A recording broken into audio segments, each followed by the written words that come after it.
Hello and welcome back everyone to another tutorial for Far Cry 4. In this video, I'm going to show you how to change the language within your game. So let's get started right away. First of all, open up the Far Cry 4 game on your PC. And once you are taken into the main menu, you can tap on the F3 button or navigate to the settings option using your mouse and then click on it.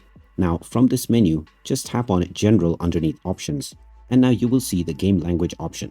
Now you can change the audio language by using the arrows at the left and right to change it to your desired audio language. Underneath this, you can also choose your subtitles and the language that you wish to view it in. You can also turn it off if you wish by choosing the off option.